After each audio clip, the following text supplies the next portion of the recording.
Hi there, Bridgette. How you doing? All right, let's go and take a look. This is a really good written kind of synopsis describing your experience thus far with the assignment. So this is good stuff. It's funny. In my notes here, I was looking at the work, and I looked at the ad, and then I read your writing, and a lot of the stuff in my notes are things that you have mentioned here. So I thought that was pretty interesting. Good eye. Let's go ahead and take a look. All right, the ad, it's a great start. It really is. I think the neat thing here is that the background image and the concept are very, very strong. Um, this is neat. I like the kind of drapes up there. It just kind of makes the viewer think of this as the view out my window, and who could resist that? As I look out my window, it's still snowing. Here we are, March 29th. It's snowing. It's about 15 or 16 degrees outside. So that is a welcome sight for me. At any rate, so it's a really, really strong concept. I think one of the things we have to do when we look at mixing type with image and coming up with this very healthy relationship of type to image that points to synergy is to look at the image. How busy is the image? And this image is pretty busy. The reason we look at how busy the image is so we can decide how and where to add type.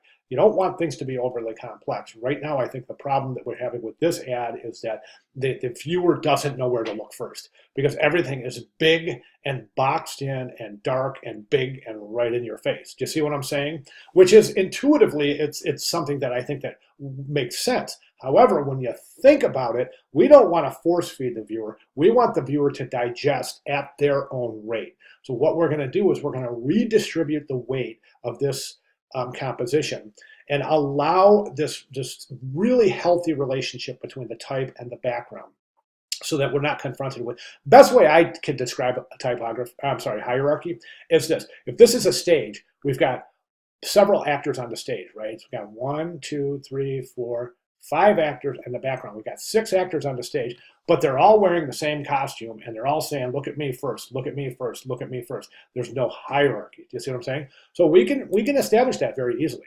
So first thing I'm going to do is I'm going to take this headline, and I don't think we need the stroke on the headline. So we're going to remove the stroke on the headline. Let's get rid of that. Oh, look at that. That's beautiful, isn't it? Then we're going to left align that.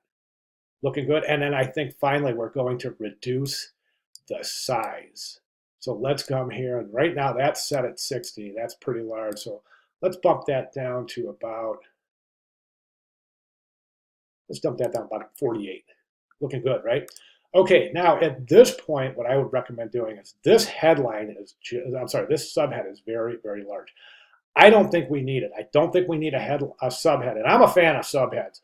I don't think we need it here because of the fact that it's very, very busy up here at the top of the image. What I would recommend here is this. I would say this little type configuration right here. Oops, didn't want to do that. This type configuration right here, what I would recommend doing is adding, we'll take that purple box and we'll increase the size of it. Okay, and then we'll take this, reconfigure it, and add the subhead right there in Arial bold italic, but pretty small, not much bigger than this type size, which this is set at 18, which I still think is pretty large. So we can reduce that. Let's jump that down to about 14. And I'm just doing this quickly. I just want to, I'm not paying attention really to the typer. I just want you to do this demonstration. Okay, so there's your type. Now your headline or that subhead would be set up right up here. And then we can reduce that size considerably.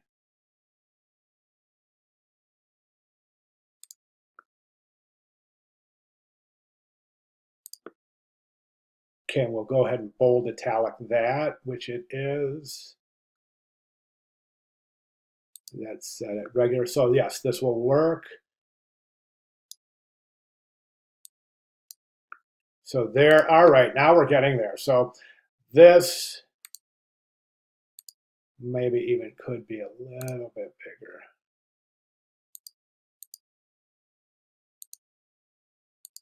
Oh yeah, that's looking great. Okay, now we can get rid of this box. Ooh, wow, we're really starting to clean things up. Opens up a lot of area here for us to bring that headline down. in the composition. Now, at this point, we're still kind of confronted with this situation of this whole thing right here. I think we select all of this, including the box, and move it up a little bit. And to do that, I'm just going to come over to layers, and I should show you a quick little trick here. So in our layers, where is my layers? Where are my layers? Right there. So I'm going to lock that background image. Then I can select. Okay, it looks like that rectangle is in that background image. So let's lock that image so we can select all of this, move it up a little bit in the ad. Looking good, looking good. Now we can reduce the size of this box accordingly, right? And then what I want to do with this box is just really, really reduce the opacity. So I'm going to come over here to my window and we'll come to transparency. And here's my transparency. So this is a set at 65. I'm going to really pop that down. I mean, really bring it down to about 24 or so. Now we can read the type, but we've got this wonderful relationship with the background. We're not separating things, right? We're just giving it a little bit of color in the background to improve the readability. At this point, I would take this image here. Now I've selected it, and I'm going to hold my shift key down, and I'm going to resize this.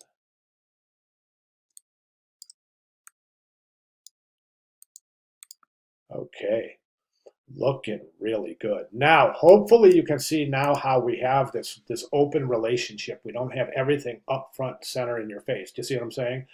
And I think it's an interesting composition. I really do. I think it's a lot more digestible, a lot more inviting, a lot more open, and more airy. And most important, experiment with this. You can try different configurations with your type. And I've just kind of given you a baseline idea of how to clean it up. So keep on experimenting and see what works for you.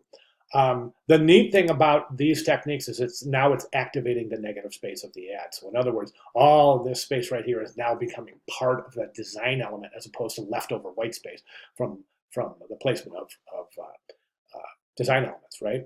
So try it. Let me know what you think, and if you want to work these techniques and try to recompose, I'm all ears and eyes. Just let me know. I'll be glad to provide further critique and comments. But I think it's a great start. I just think just a little bit of, let's do a quick before and after. Let me go to my history. Where the heck is my history? Oh, you know what? I thought I was in Photoshop for a second there. Let's just take a look. Okay, this is after, this is before. So get a good shot of that. Actually, let's just go ahead and take a screenshot so we can do this kind of fairly. Okay, let me get that out. I just want to take a screenshot so we can revert this, take a look at the before and after. And let's go ahead and do that right now.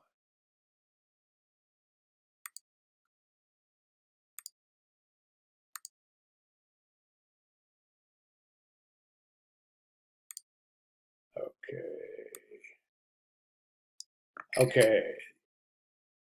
Here's our screenshot. Let me just go ahead and revert this.